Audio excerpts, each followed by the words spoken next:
Hello everyone. Cryptography and network security ट्युटोरियल्समध्ये तुमच्या सर्वांचं स्वागत आहे. चला तर मग व्हिडिओला सुरुवात करूयात. What is digital certificate? आतापर्यंत तुम्ही अनेक अल्गोरिदम बघितलेले आहेत.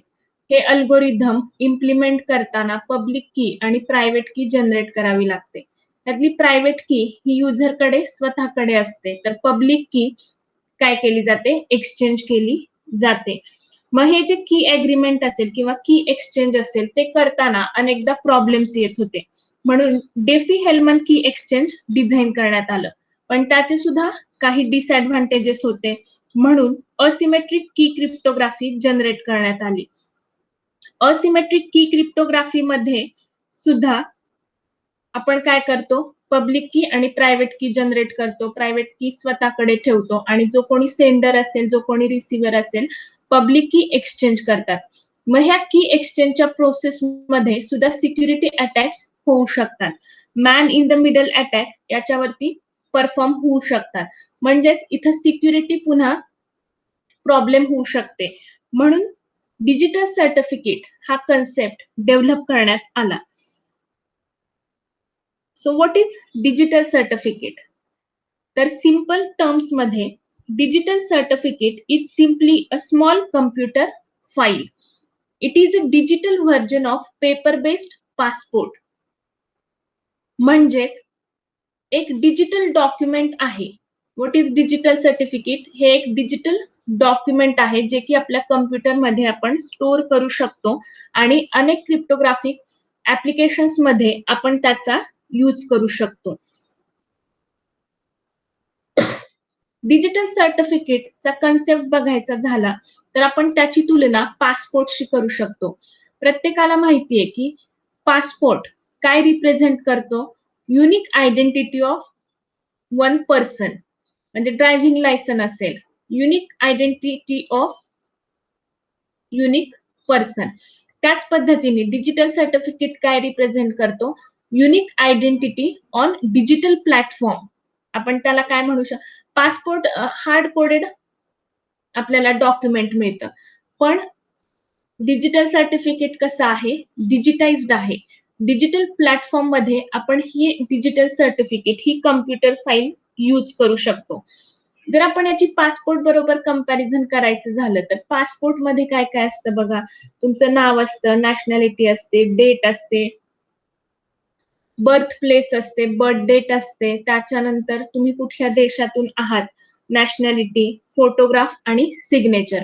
हे सगळे कंटेंट्स कशामध्ये असतात? पासपोर्टमध्ये असतात. आणि ह्या सगळ्याचा यूज करून तो युनिक पर्सन काय केला जातो? आयडेंटिफाय केला जातो. त्याच पद्धतीने डिजिटल सर्टिफिकेट चे सुद्धा काही बेसिक कंटेंट्स असतात. त्या कंटेंट्स वरून हा पर्टिक्युलर युजर आहे हे आयडेंटिफाय केलं जातं. पण डिजिटल सर्टिफिकेट मध्ये सर्वात महत्वाचं काय आहे? तर digital certificate represents relation between user and its public की. आपण बघितलं की की एक्सचेंजचा प्रॉब्लेम सॉल्व्ह करण्यासाठी डिजिटल सर्टिफिकेट इम्प्लिमेंट करण्यात आलेले आहेत. मग डिजिटल सर्टिफिकेट मध्ये मेन काय रिप्रेझेंट केलं जातं? तर रिलेशन किंवा तुम्ही त्याला असोसिएशन सुद्धा म्हणू शकता. Association between user and its public key. So it is a digital certificate. म्हणजे जर तुम्हाला एक्झाम मध्ये विचारलं व्हॉट इज डिजिटल सर्टिफिकेट, तर तुम्ही सांगू शकता की digital certificate is simply a small computer file. It represents association between user and its public key. मग हे जे डिजिटल सर्टिफिकेट असतात they identifies a person, organisation on the internet. Digital certificate हे एखाद्या व्यक्तीचं असेल, एखाद्या ग्रुपचं असेल, एखाद्या ऑर्गनायझेशन असेल किंवा एखाद्या कंपनीचं सुद्धा असू शकतं. नेसेसरी नाहीये की ते फक्त एका व्यक्तीचं असेल. It binds a user with its public key. हा पॉइंट आपण आत्ताच बघितला. सो डिजिटल सर्टिफिकेट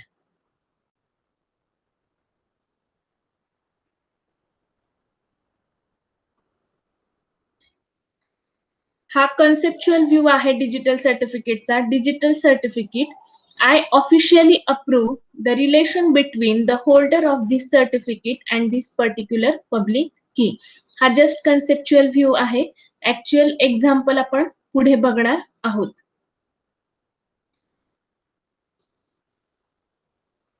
त्याच्या आधी आपण पासपोर्ट आणि डिजिटल सर्टिफिकेट मधल्या सिमिलॅरिटीज बघूयात.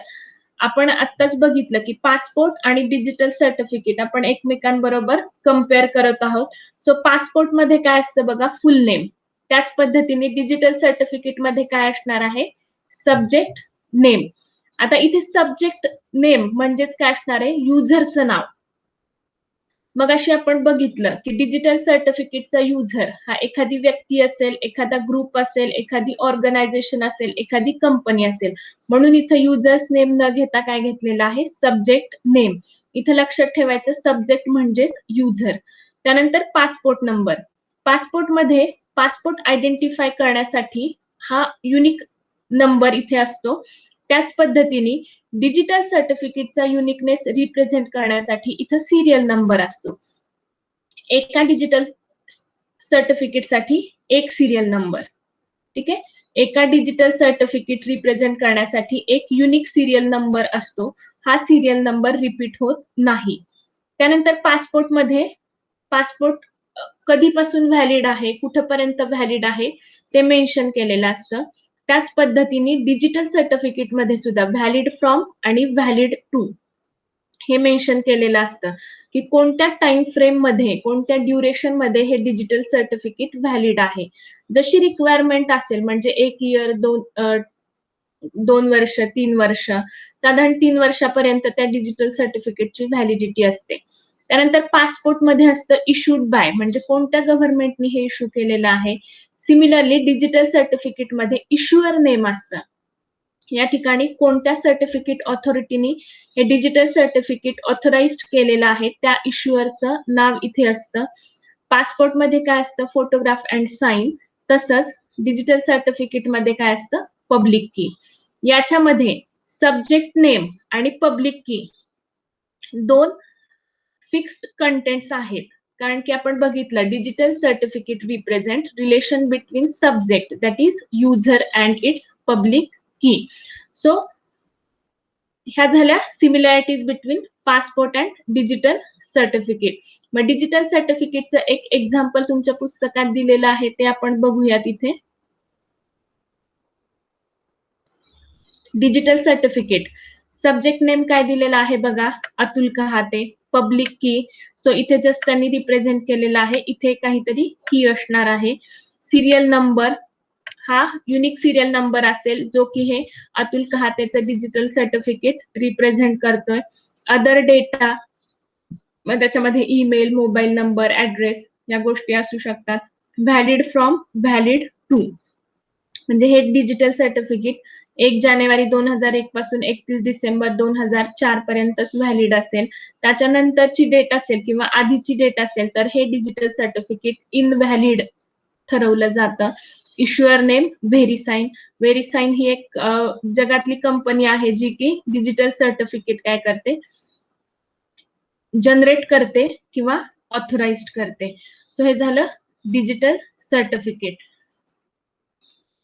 मग आता हे जे डिजिटल सर्टिफिकेट असतात ते कोण जनरेट करतात, म्हणजे जसं आपण बघितलं आता आपण कंपॅरिझन करताना पासपोर्टचं एक्झाम्पल घेतलेलं आहे. आपण पासपोर्ट आणि डिजिटल सर्टिफिकेट कम्पेअर केलं.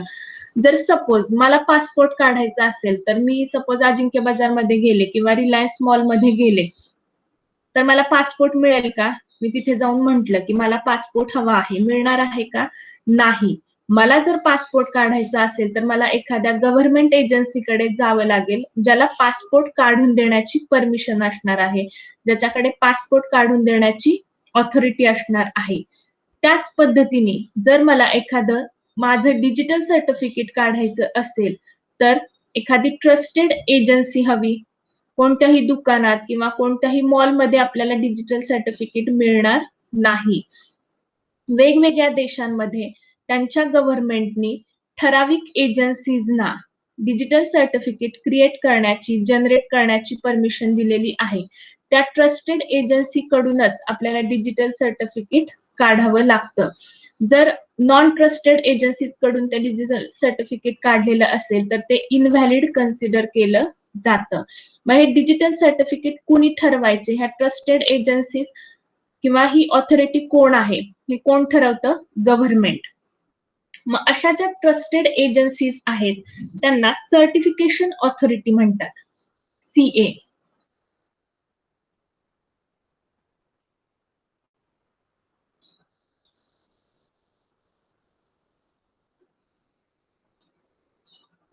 Digital certificates are signed by certification authority.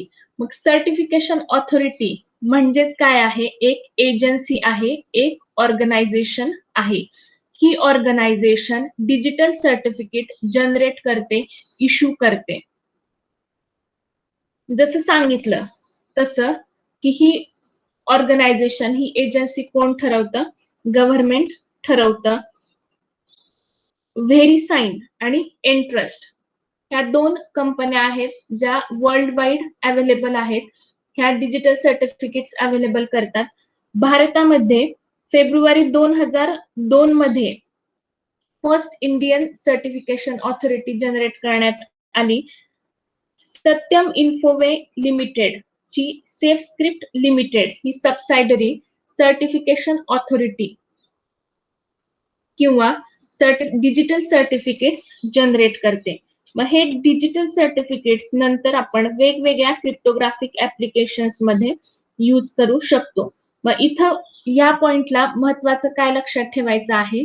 Certification authority that is CA is a trusted agency that issues digital certificates. इथे लक्षात घ्या, CA चा लॉंग फॉर्म चार्टर्ड अकाउंटंट नाही. CA stands for certification authority, जी की इंडिव्हिज्युअलला, पर्सनला, ऑर्गनायझेशनला काय करणार आहे? डिजिटल सर्टिफिकेट इश्यू करून देणार आहे. आता आपण कन्सेप्च्युअल व्ह्यू डिजिटल सर्टिफिकेटचा बघितला होता, तर त्याचे टेक्निकल डिटेल्स आपण बघूयात. मगाशी सांगितलं तसं डिजिटल सर्टिफिकेटचे मेन कंटेंट्स लक्षातच ठेवायचे, सब्जेक्ट नेम आणि पब्लिक की.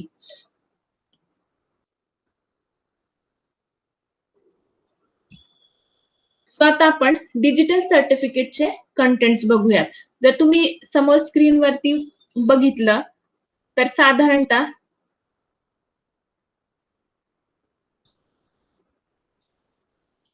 11 फील्ड्स तुम्हाला इथे दिसत आहेत. ठीक आहे.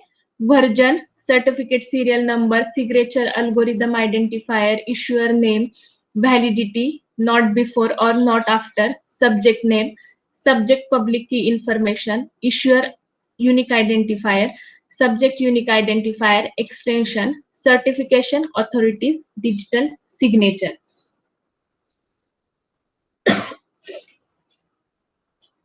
ज्यावेळेस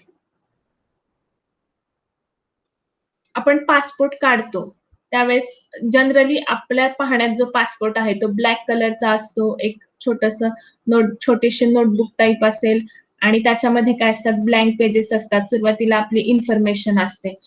तुम्ही कधी गुलाबी किंवा निळ्या रंगाचा पासपोर्ट बघितला का? नाही. जनरल आपण इंडियामध्ये जो बघतो तो ब्लॅक कलर्ड आपल्याला पासपोर्ट मिळतो. मग हे काय आहे? एक स्टँडर्ड ठरवलेलं आहे की पासपोर्ट कशा पद्धतीने असावा, त्याच्यामध्ये कुठले कंटेंट्स असावे, त्याच्यामध्ये किती पेजेस असावेत, ह्या सगळ्या गोष्टी काय असतात? ठरलेल्या असतात. त्या स्टँडर्ड नुसारच तो पासपोर्ट काय केला जातो? बनवला जातो. तशाच पद्धतीने डिजिटल सर्टिफिकेटचं स्ट्रक्चर कशा पद्धतीने असावं ह्याचे सुद्धा स्टँडर्ड्स ठरलेले आहेत. X.509 हे स्टँडर्ड डिजिटल सर्टिफिकेटचं स्ट्रक्चर कसं असावं हे ठरवतं.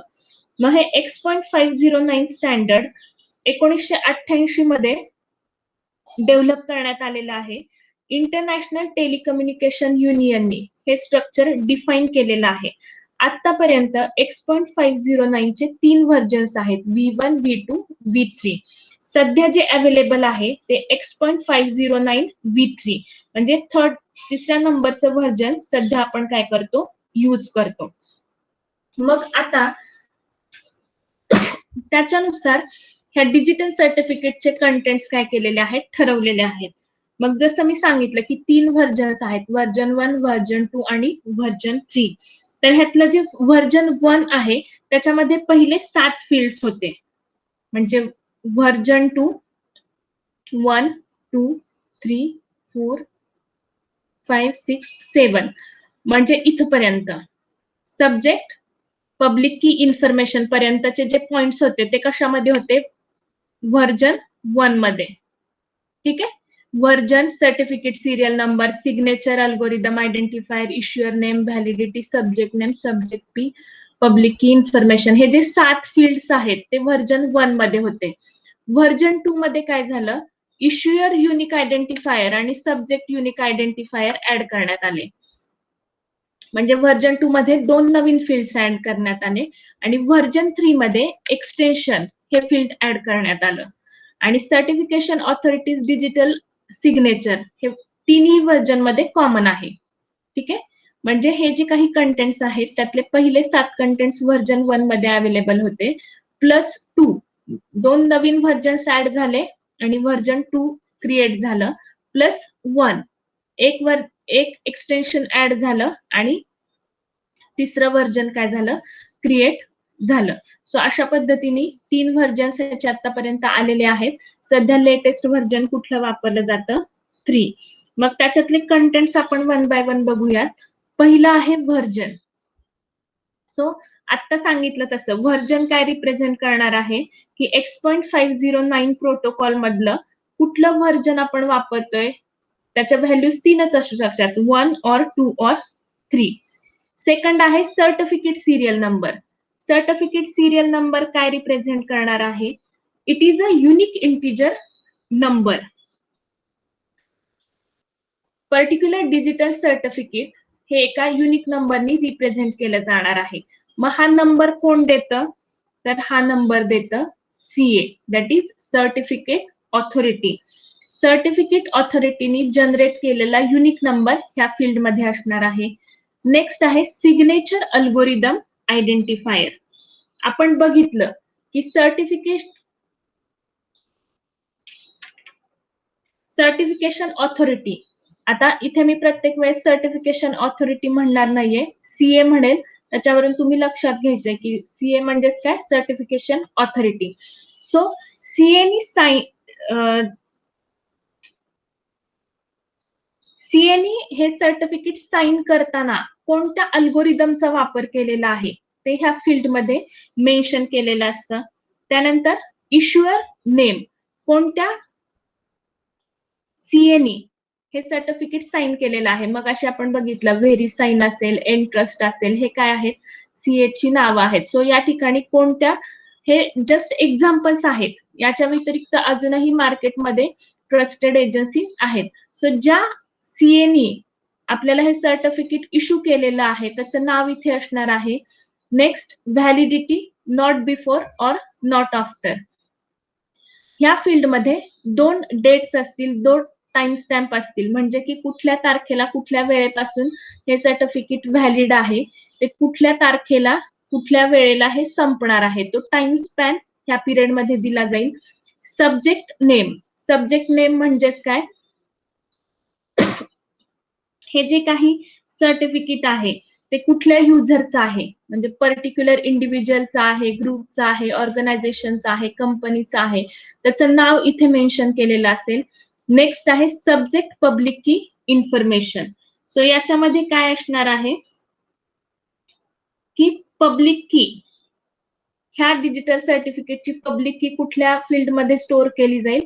सब्जेक्ट पब्लिक की इन्फॉर्मेशन मध्ये. त्याच्याशी, त्या कीशी रिलेटेड अल्गोरिदम कोणता वापरलेला आहे ते सुद्धा या ठिकाणी काय केलं जाईल? मेन्शन केलं जाईल. सो हे झाले पहिले 7 आपले पहिल्या व्हर्जनचे पॉइंट्स. त्याच्यानंतर 2 नवीन पॉइंट्स ऍड करण्यात आले. कुठले कुठले? इश्युअर युनिक आयडेंटिफायर आणि सब्जेक्ट युनिक आयडेंटिफायर. मग हे 2 फील्ड्स का वाढवण्यात आले? तर इश्युअर नेम आणि सब्जेक्ट नेम हे आपलं काय असणार आहे? युनिक असणार आहे. ते शक्यतो डुप्लिकेट होता कामा नये. तर ते युनिकली आयडेंटिफाय करायचं असेल, चुकून एखाद्या कारणासाठी डुप्लिकेशन आलं तर ते डुप्लिकेशन रिझॉल्व्ह करण्यासाठी हे दोन फील्ड्स वापरले जातात. सो पहिला आहे issuer unique identifier. It helps identify CA uniquely if two or more CAs have used same issuer name with over time. दोन किंवा त्याच्यापेक्षा जास्त सीएनी इश्युअर नेम हे सारखं वापरलं असेल तर तो सीए आयडेंटिफाय करण्यासाठी इश्युअर युनिक आयडेंटिफायर वापरलं जातं. नेक्स्ट आहे subject unique identifier. It helps identify a subject uniquely if two or more subjects have used same subject name over time. जर दोन किंवा त्याच्यापेक्षा जास्त subject name at a time दोन वेगवेगळ्या सीएनी यूज केले असतील तर पर्टिक्युलर सब्जेक्ट ओळखण्यासाठी, इथं सब्जेक्ट म्हणजे विषय नाही, सब्जेक्ट म्हणजे युजर, पर्टिक्युलर युजर आयडेंटिफाय करण्यासाठी सब्जेक्ट युनिक आयडेंटिफायर काय केला जातो, यूज केला जातो. सो हे जे दोन नवीन फील्ड्स ऍड केलेले आहेत त्यांना एक्सटेन्शन्स म्हणतात किंवा एक्सटेंडेड ऍट्रिब्यूट्स म्हणतात. इश्युअर युनिक आयडेंटिफायर आणि सब्जेक्ट युनिक आयडेंटिफायरला काय म्हटलं जातं, extensions or extended attributes. So MCQ साठी तुम्ही लक्षात ठेवू शकता की हे दोन जे आहेत त्यांना आपण काय म्हणतो, एक्सटेंडेड ऍट्रिब्यूट्स. मग व्हर्जन 2 नंतर अगेन व्हर्जन 3 मध्ये काय झालं, नवीन एक्सटेन्शन्स ऍड करण्यात आले. व्हर्जन 3 मध्ये टोटल 13 नवीन एक्सटेन्शन्स ऍड करण्यात आलेले आहेत. सो वन बाय वन आपण ते एक्सटेन्शन्स बघूयात. सो पहिलं एक्सटेन्शन त्याच्यामध्ये ऍड केलेलं आहे ऑथॉरिटी की आयडेंटिफायर.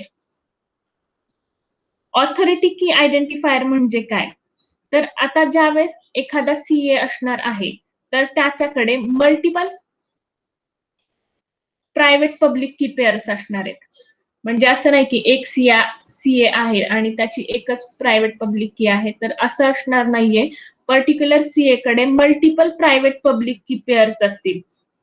मग एखादं डिजिटल सर्टिफिकेट साइन करण्यासाठी कोणती प्रायव्हेट पब्लिक की वापरली ते कुठल्या फील्डमध्ये स्टोअर होईल, ऑथॉरिटी की आयडेंटिफायर. नेक्स्ट आहे सब्जेक्ट की आयडेंटिफायर. ज्याप्रमाणे सीए कडे मल्टिपल पब्लिक प्रायव्हेट कीज असतील त्याचप्रमाणे युजर कडे म्हणजेच आपल्या सब्जेक्ट कडे सुद्धा काय असणार आहेत, मल्टिपल की व्हॅल्यू पेअर्स असणार, की व्हॅल्यू नाही, प्रायव्हेट पब्लिक पेअर्स असणार आहेत. मग त्यातली ह्या डिजिटल सर्टिफिकेट साठी कोणती पब्लिक की आणि प्रायव्हेट की वापरली हे सब्जेक्ट की आयडेंटिफायर ह्या फील्ड मध्ये काय केलं जाईल, ऍड केलं जाईल. त्यानंतर एक्सटेन्शन मधलं तिसरं फील्ड आहे की युसेज. की युसेज म्हणजे काय, की पर्टिक्युलर की ही इन्क्रिप्शन साठी वापरली आहे का, डिक्रिप्शन साठी वापरली आहे का, डिफी हेल्मन की एक्सचेंज साठी वापरली आहे का, डिजिटल सिग्नेचर साठी वापरली आहे का, ते कुठल्या फील्ड मध्ये स्पेसिफाय केलं जाईल, की युसेज. नेक्स्ट आहे त्याच्यातलं फील्ड चौथं आहे एक्सटेंडेड की युसेज. म्हणजेच पर्टिक्युलर की की कुठल्या प्रोटोकॉल्स बरोबर आपण इनकॉर्पोरेट करू शकतो. आपल्या प्रत्येकाला माहितीये प्रोटोकॉल म्हणजे काय, रूल्स अँड रेग्युलेशन्स. प्रत्येक गोष्टीसाठी आपण काय करतो, काही प्रोटोकॉल्स ठरवलेले असतात. त्याचप्रमाणे हे पब्लिक प्रायव्हेट की वापरताना कुठल्या कुठल्या प्रोटोकॉल्स बरोबर आपण ते इनकॉर्पोरेट करू शकतो ते एक्सटेंडेड की युसेज मध्ये असतं. मग ट्रान्सपोर्ट लेअर सिक्युरिटी असेल, क्लायंट ऑथेंटिकेशन असेल, सर्व्हर ऑथेंटिकेशन असेल, या सगळ्यामध्ये एक्सटेंडेड की युसेज मध्ये हे पॉइंट्स काय केले जातील, मेन्शन केले जातील. नेक्स्ट आहे private key usage period. Private key usage period ह्या फील्ड मध्ये काय असणार आहे की तुमची प्रायव्हेट की किती टायमिंग पर्यंत व्हॅलिड असणार आहे. म्हणजे बऱ्याचदा प्रायव्हेट कीचा युसेज पिरियड आणि पब्लिक कीचा युसेज पिरियड काय असणार आहे, डिफरंट असणार आहे. डिफरंट असतील तर ह्या फील्ड मध्ये मेन्शन केलं जातं. आणि जर प्रायव्हेट की युसेज पिरियड दिलेला नसेल तर पब्लिक की आणि प्रायव्हेट की दोन्ही सेम टायमिंग साठी काय असतील, युजफुल असतील किंवा त्याचा युसेज पिरियड काय असणार आहे, सेम असणार आहे. यातलं नेक्स्ट फील्ड आता आपण काय बघतोय, एक्सटेन्शनचे फील्ड्स बघतोय. नेक्स्ट फील्ड असतं सर्टिफिकेट पॉलिसीज. आपल्या प्रत्येकाला माहिती आहे की पॉलिसी म्हणजे काय, की त्यांचं जे काही टर्म्स अँड कंडिशन्स त्याच्यामध्ये काय केलेले असतात, स्पेसिफाय केलेले असतात. नेक्स्ट आहे पॉलिसी मॅपिंग, म्हणजे जर दोन सीए एकमेकांना सर्टिफिकेट असाइन करत असतील तर ते पॉलिसी मॅपिंग कसं केलं जातं ते याच्यामध्ये काय केलं जातं, ठरवलं जातं. नेक्स्ट आहे subject alternative name. Subject alternative म्हणजे काय, त्या युजरला दुसरं काही अल्टरनेटिव्ह नेम असेल तर ते त्या फील्डमध्ये ऍड केलं जातं. इश्युअर अल्टरनेटिव्ह नेम, जो कोणी इश्युअर आहे, जो कोणी सीए आहे, त्याचं जर अल्टरनेटिव्ह नेम असेल तर ते त्या ठिकाणी त्या फील्डमध्ये मेन्शन केलं जातं. अल्टरनेटिव्ह नेम म्हणजे काय, जसं आपल्याला घरात एका नावाने हाक मारतात, बाहेर एका नावाने. बऱ्याच जणांचं असतं ना निकनेम, कॉलेजमध्ये वेगळं नाव, घरी वेगळं नाव, मित्रांच्यात वेगळं नाव, म्हणजेच अल्टरनेट नेम्स असतात, पण पर्सन काय आहे, सिंगल आहे. त्याच पद्धतीने की सब्जेक्ट आणि इश्युअरला जर अल्टरनेट नेम्स असतील तर ते ह्या दोन फील्ड्स मध्ये काय केले जातात, मेन्शन केले जातात. त्यानंतर सब्जेक्ट डिरेक्टरी ऍट्रिब्यूट्स.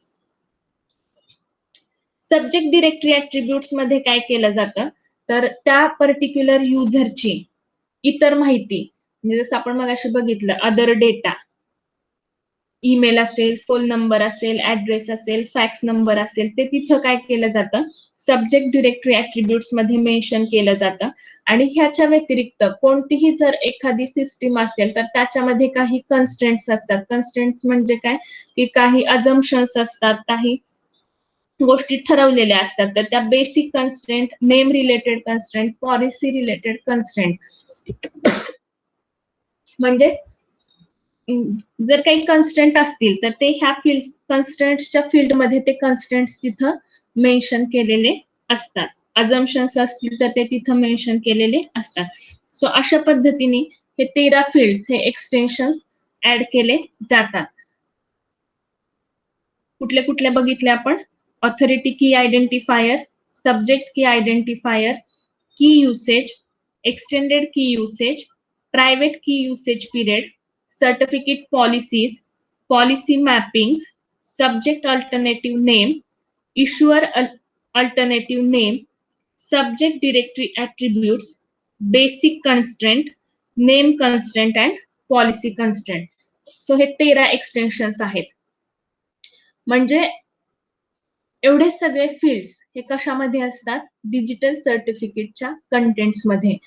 यातले फिक्स्ड कंटेंट्स दोनच. कोणते कोणते, issuer name and its public key information, हे दोन फिक्स्ड आहेत, बाकीचे ऑप्शनल आहेत. ठीक आहे. सो हे झालं technical details of digital certificate किंवा डिजिटल सर्टिफिकेट कंटेंट्स. हा तुम्हाला लॉंग क्वेश्चन, म्हणजे 4 मार्काचा क्वेश्चन, 6 मार्काचा क्वेश्चन म्हणून विचारला जाऊ शकतो. सो हे फील्ड्स आपण सगळे बघितलेले आहेत डिजिटल सर्टिफिकेट कंटेंट्सचे. मगाशी पहिले जे 6 होते, व्हर्जन असेल, certificate serial number, signature, issuer name, validity, subject name, subject public key information. So हे आपण मगाशी बघितलेले आहेत.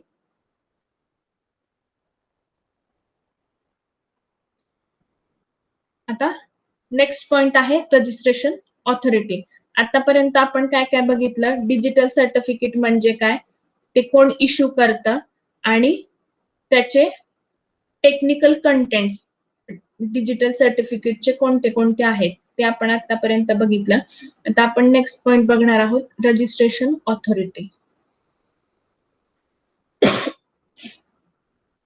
So what is registration authority.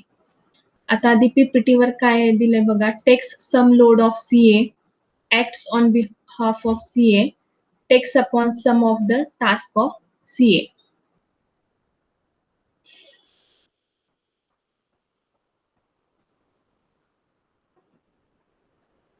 ज्यावेळेस आपल्याला डिजिटल सर्टिफिकेट काढायचं असतं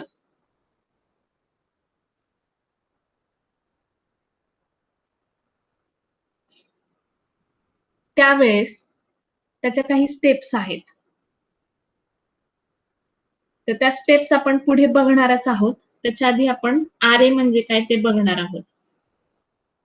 डिजिटल सर्टिफिकेट काढण्याच्या प्रोसेसमध्ये 3 पार्टीज इन्व्हॉल्व्ह असतात. पहिला म्हणजे सब्जेक्ट, दॅट इज युजर. दुसरा असणार आहे CA, that is certification authority. आणि तिसरं असणार आहे RA, that is registration authority.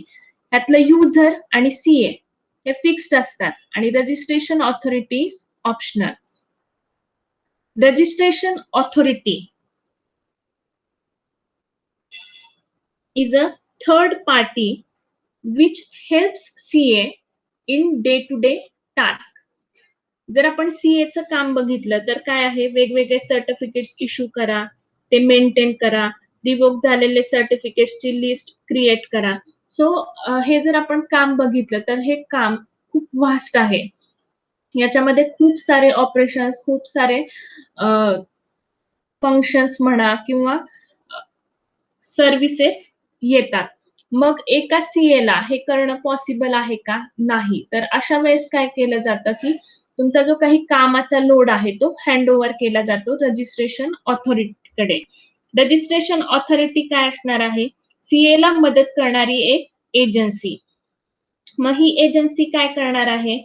तर सीएची काही कामं काय करणार आहे, तो वाटून घेणार आहे किंवा सीएची कामं तो करणार आहे. मग कोणती कोणती कामं रजिस्ट्रेशन ऑथॉरिटी करतं? जर एखाद्या नवीन युजर कडून रजिस्ट्रेशनची इन्फॉर्मेशन आली तर ती ऍक्सेप्ट करायची, व्हेरीफाय करायची, किंवा एखाद्या एंड युजरला पब्लिक किंवा प्रायव्हेट की जनरेट करायचे असेल तर ते काम सुद्धा रजिस्ट्रेशन ऑथॉरिटी करतं. एखादे पब्लिक प्रायव्हेट कीचं बॅकअप घ्यायचं असेल, ती पब्लिक की प्रायव्हेट की रिकव्हर करायची असेल तर अशी कामं म्हणजे अशा रिक्वेस्ट ऍक्सेप्ट करणं आणि ऑथराइज्ड करणं हे काम रजिस्ट्रेशन ऑथॉरिटी करतं. एखादं सर्टिफिकेट रिवोक करायचं असेल तर ती रिक्वेस्ट ऍक्सेप्ट करायची, ऑथराइज करायची, ही कामं कुणाची असतात? रजिस्ट्रेशन ऑथॉरिटीची असतात.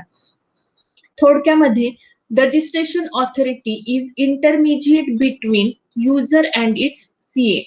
युजर आणि सीए मधला इंटरमिजिएट म्हणून रजिस्ट्रेशन ऑथॉरिटी काम करतं. म्हणजेच जर एखाद्या युजरचं काम असेल तर user will contact to RA, RA will further contact to CA. ठीक आहे. जर डायरेक्ट युजरनी सीए बरोबर कॉन्टॅक्ट केला तर काय होतं, ह्या ठिकाणी पुन्हा सिक्युरिटी इश्यूज जनरेट होऊ शकतात. सीएचं जे काही काम असणार आहे ते हायली सिक्युअर्ड पाहिजे. जर युजर एखादा हॅकर असला किंवा एखादा पर्सन जो की चांगल्या गोष्टी करत नाही, तो काय करू शकतो? सीएच्या गोष्टी हॅक करू शकतो. म्हणून ते हॅकिंग टाळण्यासाठी किंवा सिक्युरिटी वाढवण्यासाठी काय केला जातो, मध्ये आरए ऍज अ हेल्पर म्हणून काम करतो. म्हणजे युजरचा कॉन्टॅक्ट कुणाशी येणार आहे? आरएशी. आणि आरए आणि सीएचा कम्युनिकेशन होणार आहे. आणि आरए आणि सीएची जी काही कम्युनिकेशन मधलं वे असणार आहे तो हायली सिक्युअर असणार आहे. म्हणजे कोणताही XYZ युजर ती सिक्युरिटी ब्रेक करू शकणार नाही किंवा हॅक करू शकणार नाही. म्हणून आरए ला आपण काय म्हणणार आहोत? It is intermediate between user and CA. त्यामुळे दोन गोष्टी होणार आहेत. सीएचा जो काही कामाचा लोड आहे तो काही प्रमाणात कमी होईल. शिवाय सीएची सिक्युरिटी काय होणार आहे? इन्क्रीज होणार आहे. सो 2 मार्काला तुम्हाला विचारू शकतात व्हॉट इज रजिस्ट्रेशन ऑथॉरिटी. तर तुम्ही सांगू शकता it is a third party agency which helps user and CA to communicate with each other. मग हे झालं रजिस्ट्रेशन ऑथॉरिटी. एक्झाम्पल बघा, इथं end user, end user, end user सगळे कुणाशी कम्युनिकेट करतायत? रजिस्ट्रेशन ऑथॉरिटीशी. आणि रजिस्ट्रेशन ऑथॉरिटी कुणाशी कम्युनिकेट करतेय? सर्टिफिकेशन ऑथॉरिटीशी. आता सर्वात महत्वाचा पॉइंट, डिजिटल सर्टिफिकेट क्रिएशन.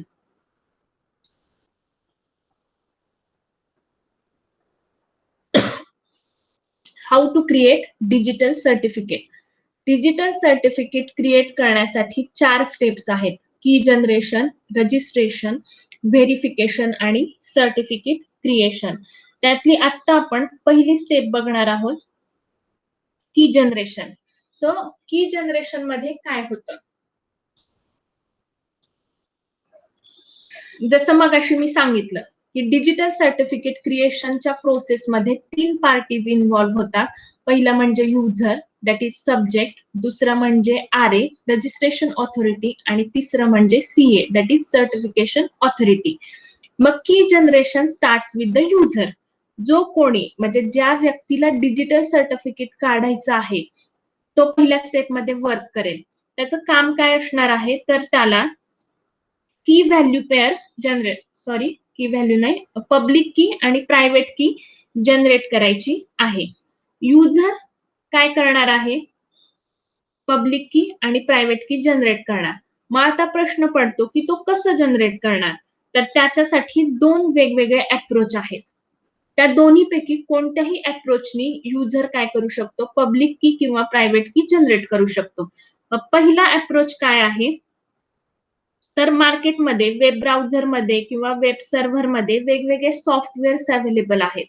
त्या सॉफ्टवेअर्सचा यूज करून सब्जेक्ट म्हणजेच युजर काय करणार आहे, प्रायव्हेट की आणि पब्लिक की जनरेट करणार आहे.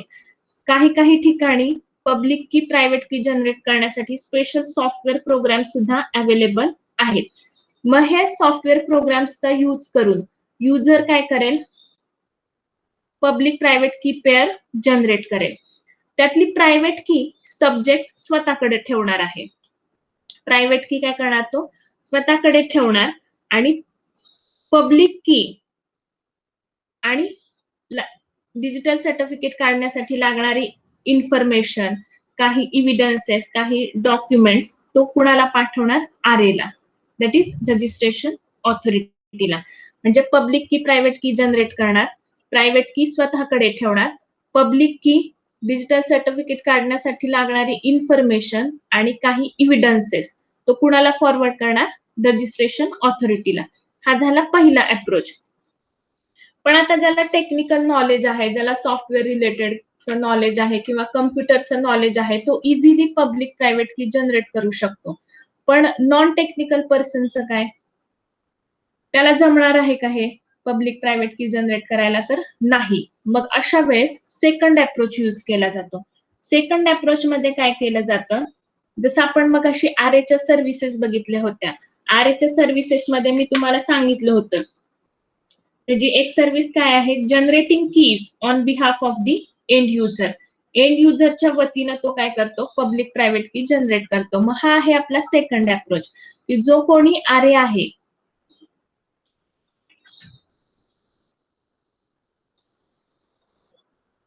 रजिस्ट्रेशन ऑथॉरिटी जी कोणी आहे ती काय करणार आहे, युजरच्या वतीने पब्लिक प्रायव्हेट की पेअर जनरेट करणार आहे. आणि तो काय करेल, एक की सीए ला पाठवेल आणि एक की त्याच्याकडे ठेवेल. पण ह्या सेकंड अप्रोच मध्ये एक डिसएडव्हान्टेज हा आहे की तुमची जी काही प्रायव्हेट की असणार आहे ती त्या पर्टिक्युलर आरएला माहीत असणार आहे. ऑफकोर्स त्यांनी पब्लिक प्रायव्हेट की जनरेट केली आहे म्हटल्यावरती आरएकडे तुमची पब्लिक की प्रायव्हेट की असणार आहे. सो ह्या ठिकाणी सिक्युरिटी रिस्क येऊ शकते. पण तरी सुद्धा जर ट्रस्टेड एजन्सीज असतील तर त्या ठिकाणी सिक्युरिटी थोडीशी मागे ठेवली जाते आणि आरए काय करतात, तुमची पब्लिक प्रायव्हेट की जनरेट करून पुढची प्रोसेस फॉलो करतात. सो ही झाली स्टेप 1 की जनरेशन. एकतर युजर की क्रिएट करेल किंवा युजरच्या वतीनं आरए की क्रिएट करेल. मग ही फेज सक्सेसफुल झाल्यानंतर, ही स्टेप सक्सेसफुल झाल्यानंतर आपण स्टेप 2 ला जाणार आहोत, रजिस्ट्रेशन. रजिस्ट्रेशन स्टेप मध्ये काय होतं बघा, आता सेकंड स्टेप केव्हा होणार आहे, जर पहिल्या अप्रोचने की जनरेट केली असेल तर, म्हणजे जर युजरनी पब्लिक प्रायव्हेट की जनरेट केली असेल तर सेकंड रजिस्ट्रेशनची स्टेप काय केली जाते, फॉलो केली जाते. मग सेकंड स्टेप मध्ये काय केलं जातं, तर सेकंड स्टेप मध्ये युजर काय करणार आहे बघा, युजर प्रायव्हेट की स्वतःकडे ठेवणार आणि पब्लिक की, त्याच्यानंतर डिजिटल सर्टिफिकेट साठी लागणारे डॉक्युमेंट्स, इन्फॉर्मेशन, इव्हिडन्सेस तो आरएला पाठवणार. ठीक आहे. आणि जर सेकंड अप्रोच नुसार की जनरेट केली असेल, सेकंड अप्रोच मध्ये काय आहे, आरएने जर की जनरेट केलेली असेल तर रजिस्ट्रेशनची स्टेप ही पहिल्याच फेज मध्ये कंप्लीट झालेली असते. ठीक आहे. सो रजिस्ट्रेशन ची जी काही स्टेप आहे ती युजरनी की जनरेट केली तरच काय केली जाईल, इम्प्लिमेंट केली जाईल. मग युजर काय करणार आहे, software through certificate signing request देणार आहे.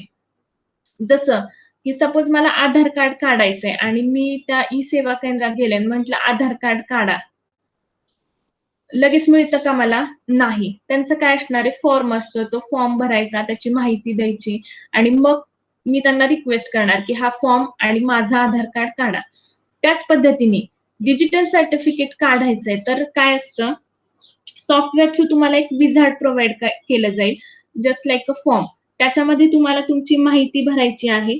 ती माहिती भरल्यानंतर ती जर करेक्ट असेल, करेक्ट भरल्यानंतर तुमची तो फॉर्म काय होईल, सबमिट केला जाईल आणि इंटरनेट थ्रू किंवा नेटवर्क थ्रू तो फॉर्म कुणाला जाईल, आरएला जाईल आणि त्याच्यावरती फर्दर प्रोसेसिंग केलं जातं. मग हा जो सर्टिफिकेट रिक्वेस्टचा फॉर्मॅट आहे त्याला काय म्हणतात, सर्टिफिकेट सायनिंग रिक्वेस्ट. जो काही तुम्ही फॉर्म जे काही विझार्ड थ्रू इन्फॉर्मेशन फिलअप करून देणार त्याला आपण काय म्हणतो, सर्टिफिकेट सायनिंग रिक्वेस्ट, CSR, किंवा त्याला PKCS#10 सुद्धा म्हणतात. MCQ साठी युजफुल आहे. CSR is also called as PKCS#10. So ही रिक्वेस्ट काय केली जाते, पुढे पाठवली जाते. मग आता ह्या ठिकाणी ज्यावेळेस आपण म्हणतो की इव्हिडन्स पाठवा, तर इव्हिडन्स म्हणजे कम्प्युटर डेटा असायला पाहिजे असं काही नाही.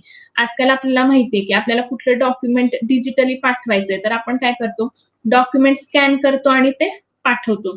सिमिलरली त्याच पद्धतीने पेपर बेस्ड डॉक्युमेंट्स असतील किंवा त्याच्या स्कॅन कॉपीज असतील त्या काय केल्या जातात, पाठवल्या जातात. सो हे सगळं कुठल्या फेजमध्ये होतं, सेकंड फेज मध्ये.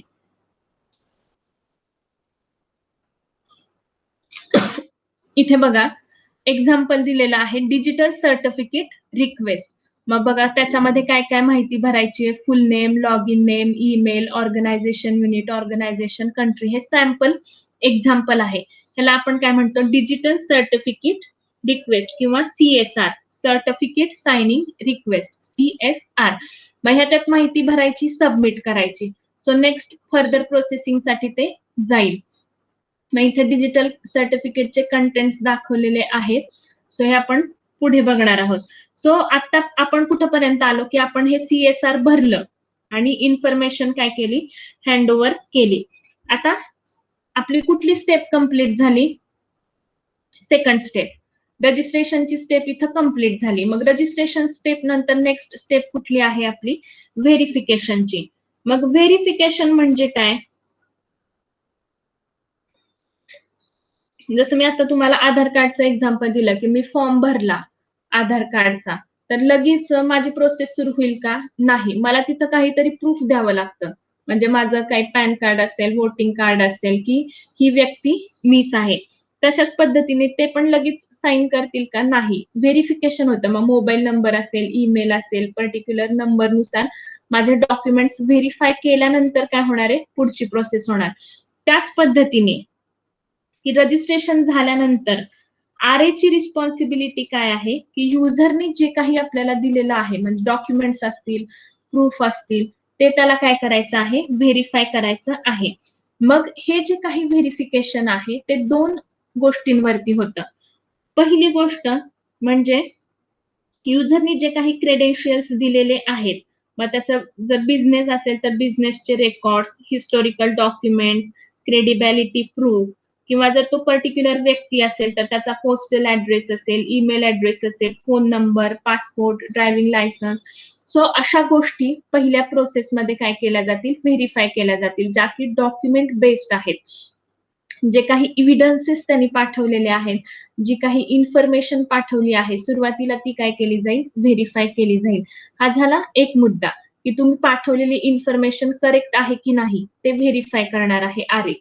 आणि सेकंड आणि महत्वाचं म्हणजे काय की बघा, युजर काय पाठवतोय आरएला, पब्लिक की आणि मग अदर इन्फॉर्मेशन. मग ही पब्लिक की खरी आहे का, ट्रस्टेड आहे का नाही, हे व्हेरिफाय करणं खूप महत्वाचं आहे. अदरवाईज लीगल प्रॉब्लेम्स होऊ शकतात. म्हणजे एखाद्याची पब्लिक की हॅक झाली तर काय होऊ शकतात, लीगल कॉम्प्लिकेशन्स वाढू शकतात. मग अशा केसेसमध्ये काय अशा केसेस होऊ नयेत म्हणून व्हेरिफिकेशन प्रोसेसमध्ये प्रायव्हेट की आणि पब्लिक की पेअर व्हेरिफाय केली जाते. आणि हे जे काही व्हेरिफिकेशन होतं किंवा चेकिंग होतं त्याला प्रूफ ऑफ पोझिशन म्हणतात. Proof of position of the private की म्हणजे त्या पब्लिक कीची असोसिएटेड प्रायव्हेट की ही त्या XYZ युजरकडे आहे की नाही हे काय करायचंय आता आपल्याला चेक करायचंय. मग हे कशा पद्धतीने चेक करणार, तर त्यासाठी आरे वेगवेगळे टेक्निक्स वापरतो.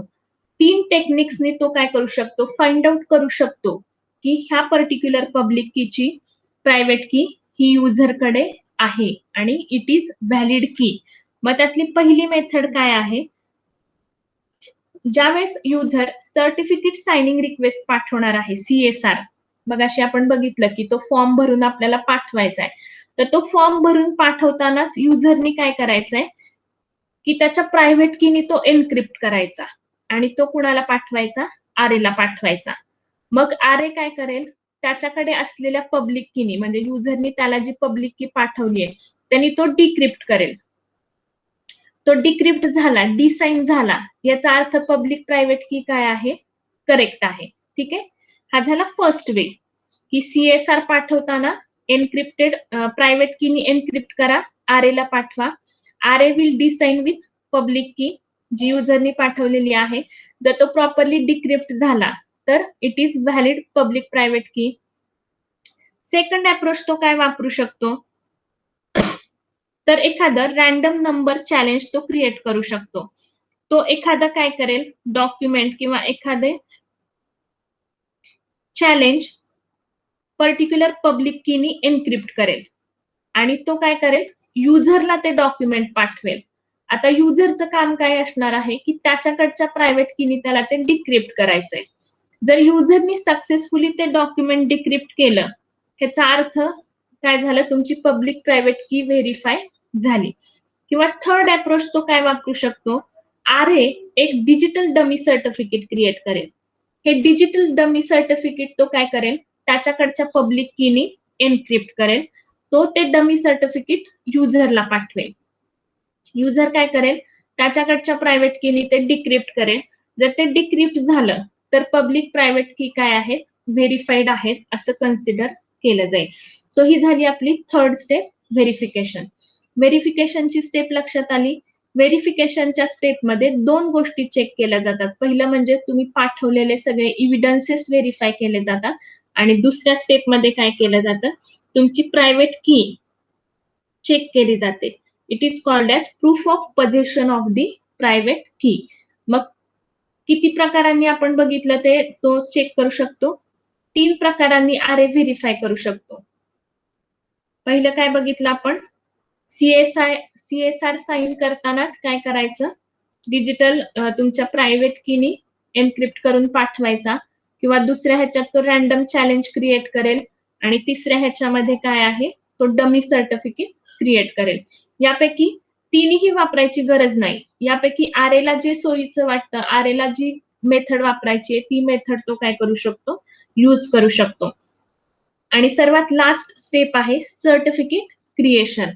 ज्या वेळेस ह्या तिन्ही स्टेप्स सक्सेसफुल होतील, की जनरेशन सक्सेसफुल झालं, आता रजिस्ट्रेशन सक्सेसफुल झालं, व्हेरिफिकेशन सक्सेसफुल झालं, त्यानंतर आपण नेक्स्ट स्टेपला जातो, सर्टिफिकेट क्रिएशन स्टेप. मग याच्यामध्ये काय केलं जातं, आतापर्यंत आपण बघितलं की युजरनी सगळ्या गोष्टी पाठवल्या आरेला. आता आरे सगळं व्हेरिफाय झाल्यानंतर सगळे डॉक्युमेंट, सगळे एव्हिडन्सेस पाठवणार आहे CA ला. CA काय करेल, त्याच्या एंडला पुन्हा व्हेरिफिकेशन करेल. जर CA ला आवश्यकता वाटली तर तो काय करणार आहे, पुन्हा व्हेरिफिकेशन करेल आणि डिजिटल सर्टिफिकेट क्रिएट करेल. हे डिजिटल सर्टिफिकेट क्रिएट करण्यासाठी पुन्हा स्टँडर्ड्स दिलेले आहेत. आपण बघितलं X.509 स्टँडर्ड्सच्या फॉर्मॅटनुसार हे सर्टिफिकेट काय केले जातील, क्रिएट केले जातील. सर्टिफिकेट क्रिएट केल्यानंतर सीए 2 पद्धतीने युजरला तो सेंड करेल. एक तर सीए काय करेल, ईमेल क्रिएट करेल आणि पर्टिक्युलर युजरला त्या ईमेल थ्रू ते सर्टिफिकेट पाठवेल. ही झाली पहिली स्टेप. आणि दुसऱ्या स्टेपमध्ये काय आहे, सीए फक्त ईमेल करेल की माझ्या वेबसाईट वरती मी ते सर्टिफिकेट स्टोअर केलेलं आहे, तिथून तुम्ही ते काय करा, डाउनलोड करून घ्या. प्रत्येक सीए कडे एक सर्टिफिकेट डिरेक्टरी असते. जसं आपली फोनची डिरेक्टरी असते, फोन डिरेक्टरीत काय असतात, सिक्वेन्शियली नावं, फोन नंबर, ऍड्रेस असतात. त्याच पद्धतीने प्रत्येक सीए कडे स्वतःची अशी सर्टिफिकेट डिरेक्टरी असते. त्या सर्टिफिकेट डिरेक्टरीमध्ये सीएनी जनरेट केलेलं प्रत्येक सर्टिफिकेट असतं. सीए काय करणार आहे, ज्यावेळेस सर्टिफिकेट क्रिएट करणार आहे, 2 कॉपी जनरेट करतो. एक कॉपी तो युजरला पाठवतो आणि दुसरी कॉपी ही त्याच्या सर्टिफिकेट डिरेक्टरीमध्ये असते. सर्टिफिकेट डिरेक्टरी ही एक सेंट्रल रिपॉझिटरी आहे. पर्टिक्युलर सीएनी क्रिएट केलेले सगळेच्या सगळे सर्टिफिकेट्स ह्या सर्टिफिकेट डिरेक्टरीत असतात. या सर्टिफिकेट डिरेक्टरीमध्ये त्या पर्टिक्युलर युजरची बाकीची इन्फॉर्मेशन म्हणजे फोन नंबर असेल, ईमेल असेल, फॅक्स नंबर असेल, या गोष्टी सुद्धा सेव्ह असतात. जे कोणी त्या डिरेक्टरीचे क्लायंट्स असतील ते लाईट वेट डिरेक्टरी ऍक्सेस प्रोटोकॉलचा यूज करून त्या डिरेक्टरीतली इन्फॉर्मेशन काय करू शकतात, ऍक्सेस करू शकतात. प्रत्येकाला म्हणजे त्या पर्टिक्युलर क्लायंट्सला काही प्रिव्हिलेजेस, काही परमिशन्स दिलेल्या असतात. त्या परमिशन्सचा यूज करून काय केलं जातं, त्या डिरेक्टरीचे कंटेंट्स युजर्स काय करू शकतात, यूज करू शकतात. सो अशा पद्धतीने सर्टिफिकेट क्रिएशनची प्रोसेस कंप्लीट होते आणि तुमचं डिजिटल सर्टिफिकेट युजरचं तयार होतं. सो हे बघा, इथं डिजिटल सर्टिफिकेटचे कंटेंट्स इथं स्पेसिफाय केलेले आहेत. व्हर्जन असेल, सिरियल नंबर असेल, signature, issuer name, validity. So तुमचं डिजिटल सर्टिफिकेट म्हणजे काही खूप वेगळं नाहीये. It is just a computer file. इथं पब्लिक की बघा केवढी मोठी आहे. सो अशा पद्धतीने हे कंटेंट्स त्याचे क्रिएट होतात आणि ह्याची जी काही डिजिटल व्हर्जन आहे ते युजरला पाठवलं जातं. डिजिटल सर्टिफिकेट रिडेबिलिटी इथं पण same issuer, valid from, valid to, subject, ही सगळी इन्फॉर्मेशन तुम्ही ब्राउझर थ्रू चेक करू शकता. आणि फायनली तुमचं सर्टिफिकेट असं दिसतं, digital certificate signed by CA. So digital certificate इथं ते सगळे कंटेंट्स जे आपण बघितले होते आणि सीएच डिजिटल सिग्नेचर. सो ही एन्क्रिप्टेड फॉर्म मध्ये असते. It is not in human readable format. So just तुम्हाला अशी त्या ठिकाणी इन्फॉर्मेशन दिसते. ऍक्च्युअल त्याचं जे काही कंटेंट्स आहेत ते बॅक एंडला असणार आहेत, ते एन्क्रिप्टेड फॉर्मॅटमध्ये असणार आहेत. ठीक आहे. सो आजच्या सेशनमध्ये आपण डिजिटल सर्टिफिकेट म्हणजे काय, सर्टिफिकेशन ऑथॉरिटी म्हणजे काय, रजिस्ट्रेशन ऑथॉरिटी म्हणजे काय हे पाहिलं. याच्या व्यतिरिक्त डिजिटल सर्टिफिकेट क्रिएट करण्याच्या 4 स्टेप्स म्हणजेच की जनरेशन, रजिस्ट्रेशन, व्हेरिफिकेशन आणि सर्टिफिकेट क्रिएशन ह्या बघितलेल्या आहेत. जर तुम्हाला हा व्हिडिओ समजला असेल, आवडला असेल, तर व्हिडिओला नक्की लाईक करा, शेअर करा आणि तुम्ही जर या चॅनलवरती नवीन असाल तर अशाच नवनवीन व्हिडिओसाठी कम्प्युटरची दुनिया चॅनलला सबस्क्राईब करायला विसरू नका. Thank you.